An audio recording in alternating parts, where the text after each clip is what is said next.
Thank you. జై తెలంగాణ. అందరికీ నమస్కారం.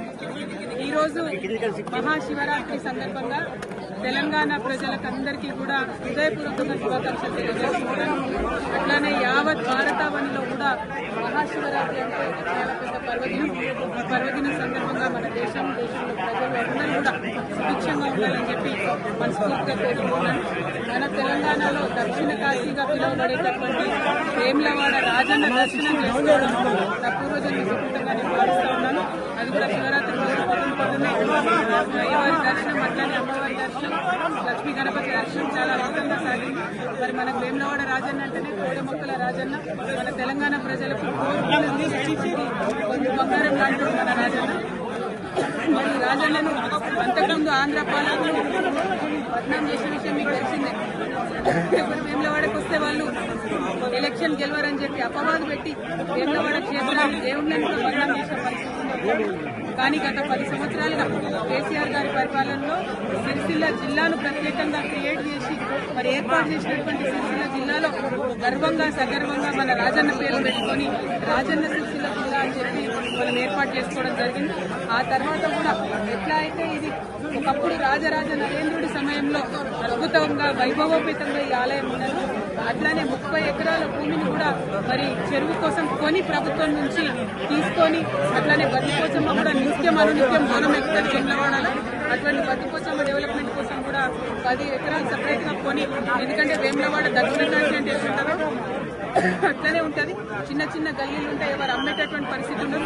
అయినా ప్రభుత్వం చొరవ తీసుకొని దాదాపు 250 కోట్ల పైచిలకు కేవలం ఆలయం అభివృద్ధి కోసమే ఖర్చు చేసినటువంటి ఘనత కేసీఆర్ గారి ప్రభుత్వానికి దక్కిందనేది నేను ఈ సందర్భంగా తెలియజేస్తున్నాను. మరి ఆ డెవలప్మెంట్ కొనసాగాలి. ప్రభుత్వాలు మారినంత మాత్రాన డెవలప్మెంట్ ఆగదు. ఇప్పుడు ఏవైతే 30 ఎకరాలు మేము అక్కడ కొని మా ప్రభుత్వం నుండి రాజన్న వారి ఆలయానికి ఇచ్చినామో, మరి ఆ ఆలయంలో గుడి చెరువు దగ్గర డెవలప్మెంట్ అన్నది ఆగిపోయిందని ప్రయవారు చెప్తా ఉన్నారు.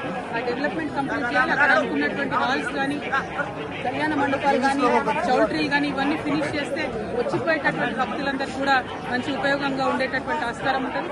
అట్లానే సిరిసిల్ల రాజన్న జిల్లా అంటేనే మరి చేనేత అన్నల జిల్లా. మరి అదేవిధంగా చేనేతల కోసం కూడా అనేకమైనటువంటి కార్యక్రమాలు గౌరవనీయులు కేటీఆర్ అన్నగారు కూడా పెద్ద ఎత్తున టేకప్ చేయడం జరిగింది.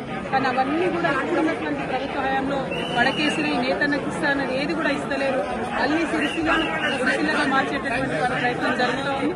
వీటిని విరమించుకొని ప్రభుత్వం ఎటువంటి భేదభావాలు లేకుండా అన్ని నియోజకవర్గాలు మన నియోజకవర్గాలే అని డెవలప్మెంట్ చేయాలి. మరి మా కార్యకర్తలను కూడా సిరిసిల్ల రాజన్న జిల్లాలో బాగా హెరాస్మెంట్ చేయడం, కేసులు పెట్టడం, చిన్న చిన్న వాళ్ళు టీ కొట్టు పెట్టుకున్నటువంటి వాళ్ళని కూడా మరి రామన్న ఫోటో ఉంటే తీసి పక్కనేయడం జరుగుతుంది.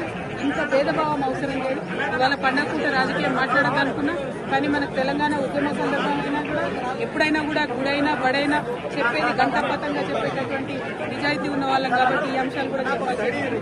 మరి ఒక్కసారి ప్రభుత్వాన్ని రిక్వెస్ట్ చేస్తున్నాం, ఏదైతే డెవలప్మెంట్ సాగిందో అది కొనసాగించాలని కోరుతా ఉన్నాం. స్థానికంగా లక్ష్మీ నరసింహారావు గారు, పుల్లవమ్మ గారు, జిల్లా అధ్యక్షుడు నాగన్న గారు, అట్లానే నాయకులందరూ కూడా ఉన్నారు. వారందరితోని కూడా మరి డెవలప్మెంట్ జరిగింది. ఎస్పెషల్లీ వినోద్ అన్న గారు ఎంపీగా ఉన్నప్పటి నుంచి కూడా పెద్ద ఎత్తున కేంద్ర ప్రభుత్వం నుంచి కూడా నిధులు తీసుకొచ్చి అభివృద్ధి చేయడం జరిగింది. వారందరినీ కూడా ప్రజల ఆశీర్వాదాలని కోరుతున్నాను. మళ్ళొకసారి వేములవాడ రాజన్న ఆశీర్వాదాలు ప్రజల మీద ఉండాలని కోరుకుంటూ థ్యాంక్ యూ. జై తెలంగాణ. జై తెలంగాణ. జై కేసీఆర్.